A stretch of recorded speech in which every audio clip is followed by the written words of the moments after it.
Welcome to the book talk. My name is Patrick Karekezi, and today we bring to you a great author. She's an author of 3 books. She was born in New York City, but she's African from Ghana. She's a patron and co-chair of Institute of Africology based in South Africa. A mother of 6 children with 25 grandchildren and 50 great-grandchildren. She has a passion for Africa and helping so many other Africans that are in the diaspora repatriate. I bring her to you. She is Imahküs. You're most welcome to the show. Thank you very much. You have a passion for helping Africans return to Africa. True, I do. That's really surprising that we always say that from our childhood we were told that America is a land of great opportunities.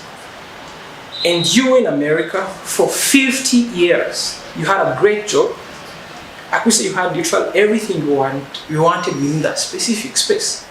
But later on, about 32 years ago, you escaped from America. You said you escaped from America. True.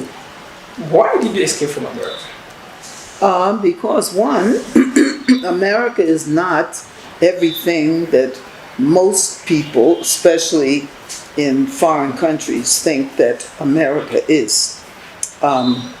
It is the land of golden opportunity, but it depends on who you are. And everything that we as African people have acquired in America, we have fought for. We have fought for better education, better housing, better jobs, living in areas that would accept us, everything we've had to fight for in America.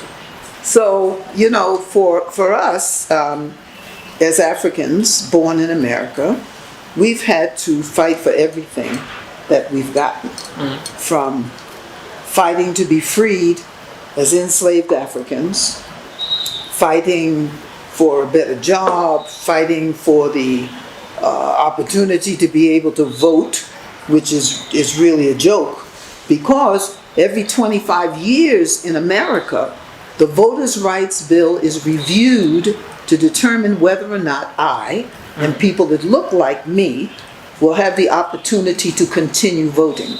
We're the only ethnic group in America that applies to. So, you know, when people go to America, one thing about my brothers and sisters when they go to America, they will never come back and tell you what a struggle they had to live in America. Because, you know, part of our culture in Africa is that you've gone to America or you've gone foreign. You're a been to America, been to Europe. That's what they call them in Ghana. And they call us Obruni, foreigners. And with that, because of our culture in Africa and in Ghana, if you've gone foreign and you've worked and you can't come back and bring gifts and everything for your family, your mother, father, sister, brother, your community, and all, they don't want to see you. No, Debbie, don't come, because you were considered a failure. Whereas if I decide that I want to go back to America, to that place that I escaped from, I can go back with my empty hands. It's okay. Then they would be happy just to see me. I would not be considered a failure. Okay. And you authored a book? I have authored 3 books. 3 books. My first book was a book called Points to Ponder. How do you get ready to leave America, escape America? What are the preparations that are necessary in order to make that move? And I wrote it based on experiences that I had from people who were visiting Africa. And they came with toilet paper, tuna fish, beans, frankfurters in a can, all kinds of medicine and stuff, because they had been told that we didn't have any of that stuff in Africa. We come with our own preconceived notions of what Africa is, We come with slangs. For example, in Africa, I could never ask you, are you crazy? If I ask somebody that in America, they would not get mad. They don't get pissed off. But in Ghana, if I ask you, are you crazy? They'll go, what? You call me crazy? What? Then they want to beat me. Different things that, what I call cultural norms. We put those things in the book. Who do you contact in an emergency? And words that are acceptable. You know, things you want to learn the language. What you want to be able to say thank you. You want to be able to say where's the market? How much is the money? Things like that. That's what that book consisted of. Okay. And it grew from 15 pages to what it is now, about 80 pages on how do you get ready to escape. How did you get ready to escape from America? Right. And that was your second book. That was my first book. Your first book. My second book I wrote is entitled Returning Home Ain't Easy, but It Sure Is a Blessing. And that is a story about an African woman born in America who leaves the land of her birth and returns to the land of her ancestry and what those challenges were. People often ask me, did you ever feel that you've made a mistake in coming to Africa? Never. With all of the challenges, and I prefer to call them challenges instead of problems, difficulties, they were challenges. It was different. But it was a blessing because I never ever thought that I would return to the land of my ancestry. I never thought I'd see Africa because in America I've been told that I didn't come from anywhere, and Africa, few people in Africa running around with no clothes on, you know, speaking some strange language that nobody can understand, you know, and the lie that was told that, you know, when I told people I'm going to, why would you want to go to Africa? You know, in Ghana we say mash up your face. Why you want to go? Why would you want to go to Africa, to a place where they don't like you? They say Africans don't like African Americans. I said, well, they don't like me in America either. So I don't give a damn. I'll go to Africa. But I found that not to be true. And so when I arrived in Africa, I found that a lot of the things that they told us about Africa was a lie. And I was angry. I was pissed off. Because had I known what I knew then, I would have been in Africa a long time ago. I wouldn't have stayed in America for 50 years. I'd have been gone, you see. So for me, I love Africa with all of its challenges. And based on the fact that we got 55 countries. So am I stuck on stupid? Do I go to a country that's in war? No. I'm looking for a peaceful place, like Rwanda. Rwanda's a peaceful place. I love Rwanda. That's right. Yes. But then you're from Ghana. I've lived in Ghana for 32 years. I am now a Ghanaian citizen. I got my citizenship in 2016, which was granted to us by the Honorable John Mahama, who said at that time that he wasn't giving us anything. He was only restoring to us that which was rightfully ours, and that was the right to return to the land of our ancestors. So I do have my citizenship. You know, people will say, well, why did it take you so long to get your citizenship? Well, first of all, I thought I was already a citizen. I'm an African living in Africa. Aren't I a citizen? Am I not a citizen? You're a citizen. I'm a citizen. But the Lord didn't see it like that. But all those years, I felt like I was a citizen. I did everything that citizens did except vote, which was okay with me. But I ran a business. I had a nonprofit organization. I lived in a village. I went to market with everybody else. I had no problems. People didn't bother me. They helped me. You know, I didn't speak the language fluently. I speak in one-word sentences. but I'm understood.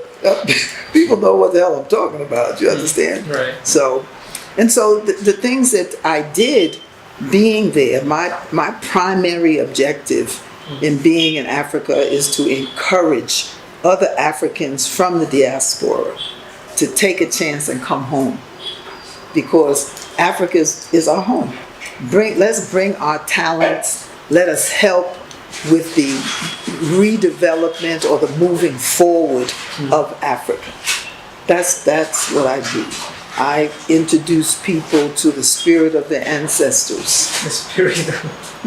Yes. Wow. That's interesting. I live in a place called Elmina, which is geographically situated between two major edifices, the Cape Coast Castle Dungeons and the Elmina Castle Dungeons, on the Gulf of Guinea, and I live right between the two. So it's a really spiritual place, and whenever diasporan Africans come to Ghana, they all want to go to the Castle Dungeons. So I take them on tours to the Castle Dungeons, because for those of us who are returning home, we're not tourists. And that's very, very important. We're not on a tour, okay? We're on a pilgrimage. So I take them into dungeons where we have an opportunity to get rid of some of that stuff that's on us. We have an opportunity to reconnect with the spirit of our ancestors. Because in those dungeons, you can actually still feel, you can still smell the bodies of the hundreds and thousands of people who pass through those corridors. And so people have many different experiences. Some people scream and roll on the ground, other people cry, all sorts of emotions. But the thing is that we are reconnecting with our ancestors. So I help to facilitate that. And I only do it for Africans. I don't do it for white people at all.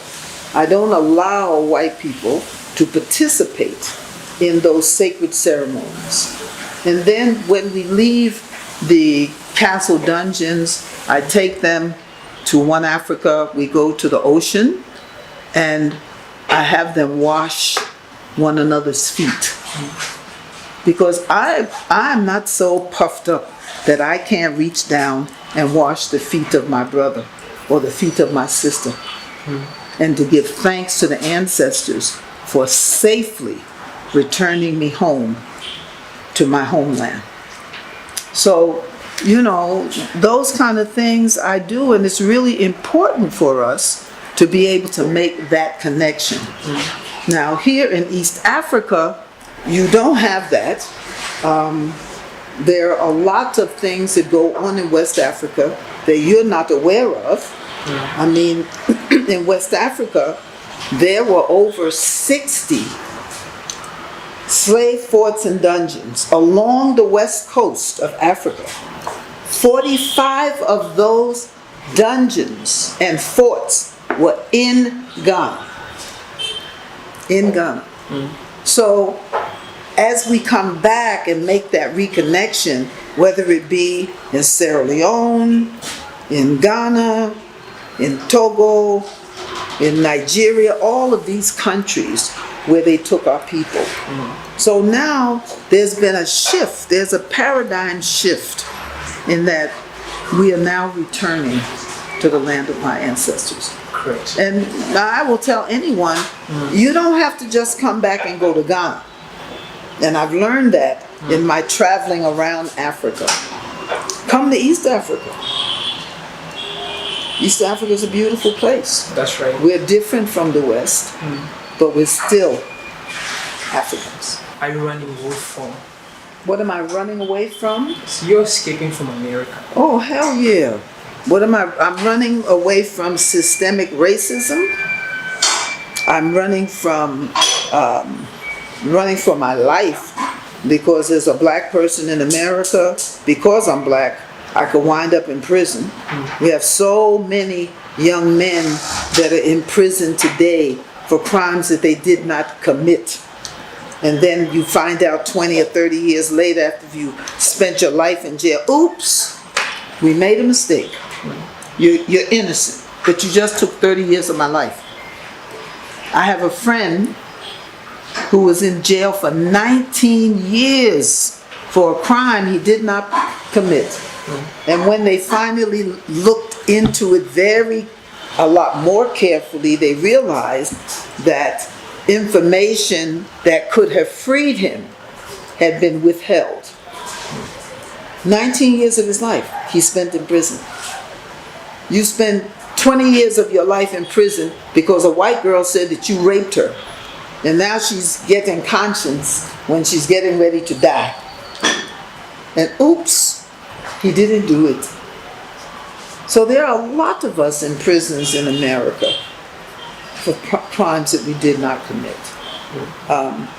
And like I said, it's the systemic racism, the police, the no jobs, bad housing, homelessness, all those kind of things. But does that mean Africa is sort of a perfect place? Because I still feel we have those other weaknesses as well. We have tribalism in Africa. We have a lot of corruption in Africa.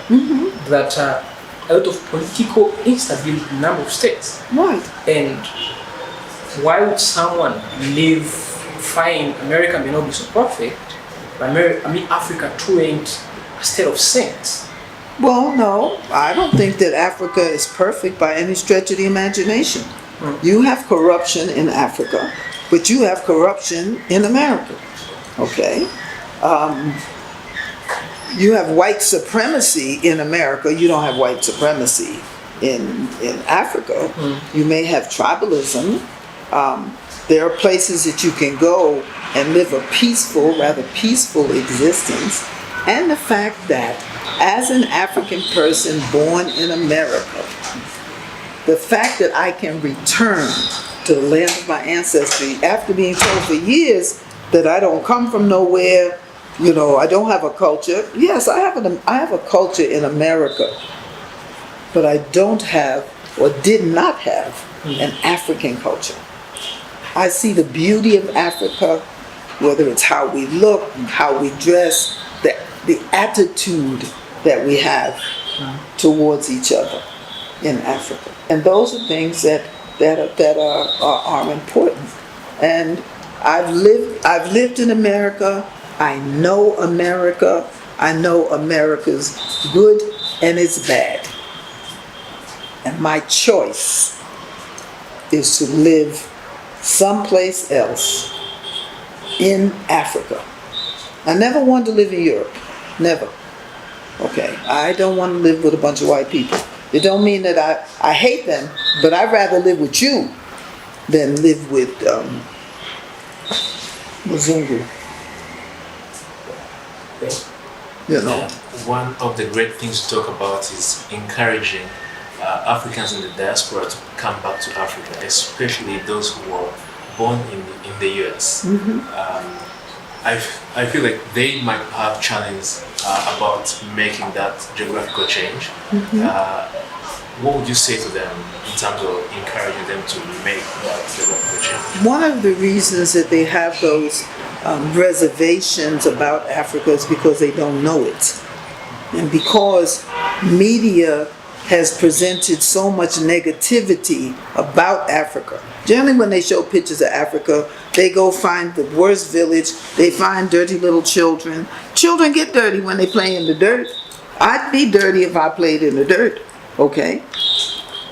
But they go to places where the building is falling down and the people are hungry. They take those pictures and they send them back and say, this is Africa. They don't come into our homes. Look at this apartment. It's a beautiful apartment. I'm in the middle of East Africa in Rwanda. Look at the size of the daggone TV. They don't show that. They come to my place. I live in a village. But the village that I live in, I've created a village for myself. Minus some amenities. But clean, cultural. And so, for me, I would encourage those who are thinking about it. And for those that are not even thinking about it, I said, look, why don't you do this? Why don't you visit? Come and visit. Come and see for yourself what Africa is all about. Stop believing them, okay? They've been here in Africa for a long time. And we've treated them like kings and queens, and we've been their servants, and all the rest of that. And what did we get? Nothing. So I encourage our people to please come and see what Mother Africa has to offer. Come and see what we can do in Africa that I can't do in America. My place, I could never ever afford my place in America. Never. I'll never make that much money. I have $1 million plus piece of property on the Gulf of Guinea, in the land of my ancestors. And what I have been instructed to do is to bring the brothers and sisters home. So one of the things that I used to do is that, and I still do it, is called repatriation counseling. It's counseling people on how to get ready to come to Africa. Ask them to come, because, you know, some people say, oh yeah, I'm going to Africa. Jump up, I'm leaving, I'm going to Africa. Well, do you have any money? What are you going to do when you get to Africa? Okay, do you have some place to live? All right, well, what kind of job or something? You can't come to Africa and get a job. Okay, when you tell me that your hourly rate is 2,000 point something francs, not for the hour, for the day. I can't work for that kind of money. What can I do with that? Y'all are magicians. I swear you must have a magic wand. You'll pass it over the money and make it take care of everything. Yeah. So the thing is that, what do we bring to Africa? How are we going to manage when we get here? And so all of those are important questions. You just can't show up. You know, well, okay, I'm here. Now what? The African governments are not going to take care of you. Africa is not a welfare state. We don't get, you don't get welfare checks in Africa. You don't get kind of social service assistance in Africa. When social service comes to me, is to ask me to fix their car because they don't have any money. Well, we don't do that in America. In America, you go to social service expecting them to help to take care of you. So there are those kind of differences, cultural norms that we should familiarize ourselves with. And I tell all of my clients, don't just jump up and come to Africa unless you got it like that. Now, if your pockets are heavy and you can afford to just pack up your stuff and come to Africa, fine. But you need to have a plan. I had one of my clients, I counseled him. I looked up one day, he was in Ghana. I was like, what are you doing here? Oh yeah, Mama Imahküs, yeah, Mama Africa, yeah, I figured we were coming. So he came, his wife, 4 kids, and his mother. And they stayed for less than a year. When I looked up, he was on his way back to America. I said, okay, son, I gotta give it to you. You tried, huh? Well, not too long after that, maybe another year, I looked up, he was back. I said, you back again? He said, Mama, when I left here the first time, I said, I am going to listen to what Mama Africa told me. I'm going to have a plan. I said, I'm glad to hear that, son. And he came back. He's now in Taiwan. I love him. I do. I love them dearly. You know, some people will listen to what you have to say. Other people don't pay you no mind. But that's okay. We're all grown. Okay? So, But see, what happens currently is what we are taught in school, what we experience from the books we read. Is, you know, you hardly find as many books from Africans talking about Africa. There, but there are quite few, and the most common are the ones written by the Western people. So we tend to think that it's really a perfect place. How are we going to change this mindset? Where we can come together, those of us from that side and this side, where we can get together and exchange notes. The school system is not going to give you all that. In fact, the school system doesn't give you very much. When you come out of school, you have a Eurocentric education, not an Afrocentric education. So you know more about Shakespeare and all these other people, but you don't know anything about yourself. If I ask the average person, do you know who Mansa Musa is? Do you know who Hannibal is? Did you know that Solomon was a black man? Do you know that the Queen of Sheba, Lewis Latimer, do you know that every time you turn on a light switch, you're supposed to think black? You don't know those things because you've never been taught those things. We were taught those things, not in school. The school system didn't teach us that as we were growing up. It took some of our historians, people like John Henry Clark, people like Sheikh Anta Diop,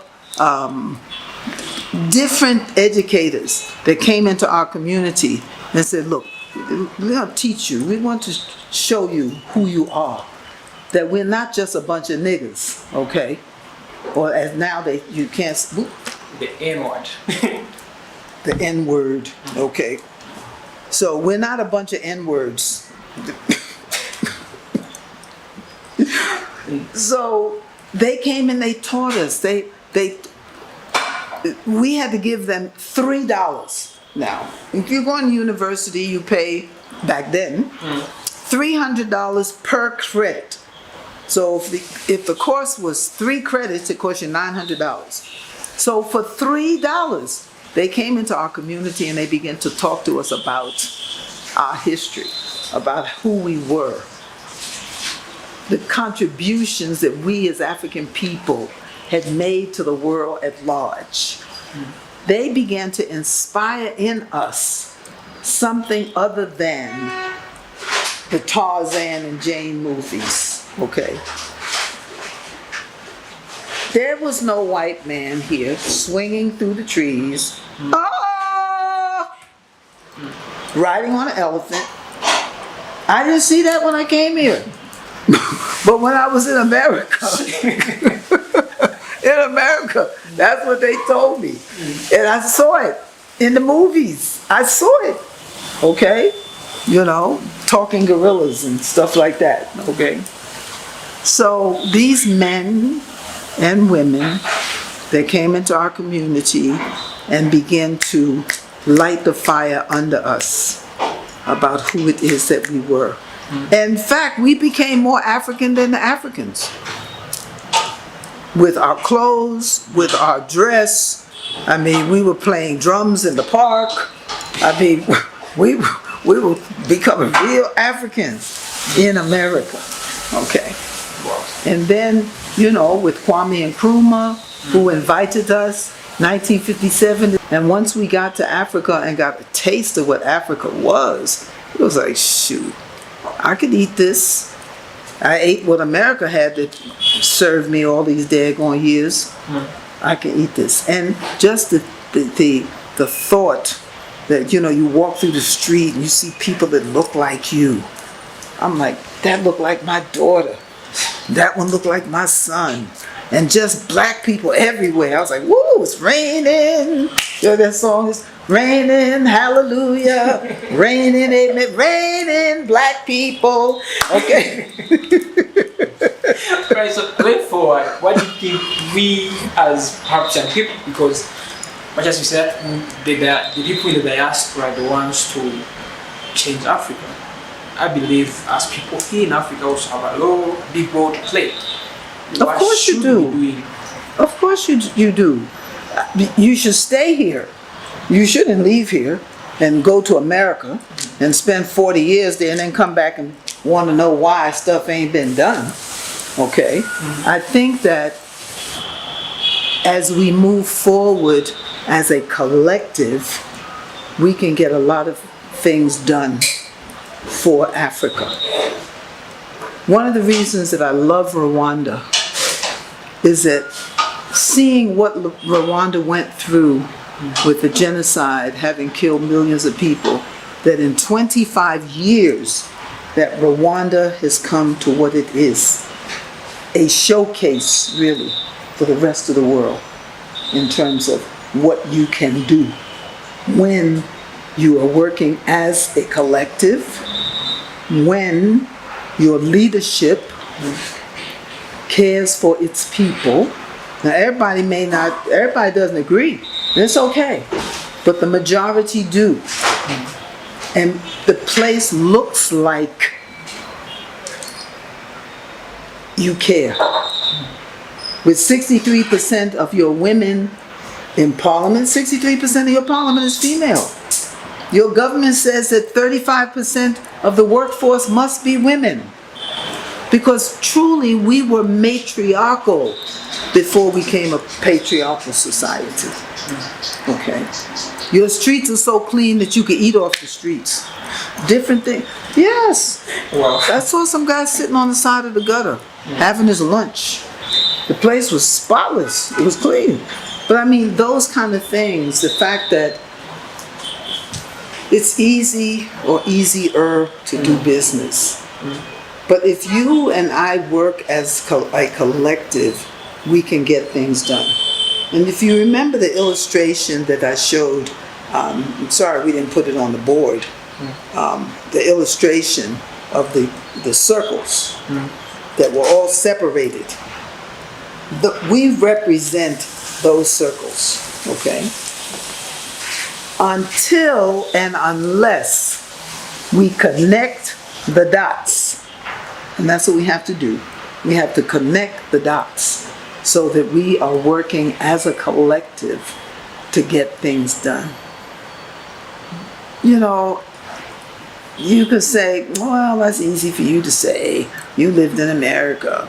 Well, if America was all that you think America is, I'd have stayed there. Okay? You would have stayed in America I would have, 50 years. after 50 years, I'd have stayed there. I'd still be there. If Africa was all that if America is all that you think that America is. And right now, with the pandemic that's going on, It's a pandemic. it's a pandemic, it's a plan. Trust me. And when you look at it, as I told you earlier this afternoon, there was an article in the paper, and the powers that be in the West are saying they don't understand why the coronavirus hasn't killed a lot more Africans. All the white people, all the people in America and Europe, thousands are dying. Well, what's wrong with us? So someone made the statement that, the reason that the pandemic, the virus is not getting us is because of poverty. That's why. What a fool-ass answer. But anyway, whatever the reason is, our numbers are nowhere near what the West is. And that is the more advanced society. America is the #1 country was in the world, okay? And statements were made when this virus started that the streets are going to be paved with dead Africans. Duh. Whose street is paved with dead people? It's not Africa. So. That's why in trading, Ben. So, for me, I love Africa. I love you. I love you all, my sons And daughters. speaking of the great books you've written, what do you think we should read them? What are those major 2 or 3 points that we should pick from them as we conclude? I think that in reading my books, It will give you a better understanding about Africa, America. It's also a book that offers encouragement to diasporan Africans who are thinking about coming home to Africa. It also offers a plan on what do we do, what are the things that we can do coming to Africa, the contributions that we have made. So I really have to take a moment and, give credit where credit is also due to my kingman, Nana Kofu, because he and I made this journey together. He was that kind of man that did not think. The rest of the world, all my family thought, oh gosh, she lost her mind, she's gone crazy, she's coming to Africa. But my husband did not think that I was crazy. And my husband came with me and we built One Africa. We established that legacy for our family. In terms of my other book, Ababio, which is a book about, Ababio means he or she who is away, and I was away, and I have returned. And it is an anthology. It is a short stories written by other people who have also repatriated, talking about what their challenges had been. Most of the people who wrote chapters, many of them are still alive, some of them have died, but it also says that it is very important for us to write our history as opposed to waiting for somebody to come along and write what they think we went through, okay, in our own words. So basically that's about it. The things that I do, I feel like are inspired by my ancestors.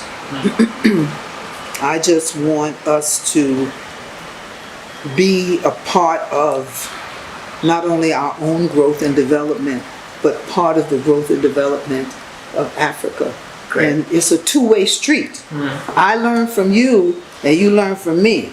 I'm not an app. We're not. Some of us are really a pain in the ass.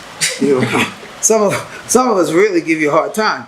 But overall, is that we share the knowledge so that we grow together. Okay. So that we make Africa great. Thank you so much for this incredible opportunity hearing from you. And we come to the end of the talk. Okay. I would like to encourage every single individual out there to look for this book, Returning. It's called Returning Home Ain't Easy, but it sure is a blessing. And if you ever get to Ghana, if I'm not in Rwanda, because I'm trying to live in Rwanda, but if you ever get to Ghana, you look for One Africa. That's the name of our place. One Africa. One Africa Health Resort, Restaurant, and Tours. You ask anybody for One Africa, and they think that's my name, by the way. Mama Africa. Mama Africa. Returning home ain't easy, but it sure is a blessing. Why did you write that book? Because I escaped. I escaped from America. You escaped from America at the age of 50. Yes. And I wrote that book so that people would know, one, why I escaped and how to escape. It's been a great moment. It's been a great moment chatting with Mama Africa, and we learned something incredible. Just to say, we should write our own stories. We should wait for the rest of the world to write about us. It's a challenge to every single young person out there. After all, the future belongs to us. Thank you so much for following.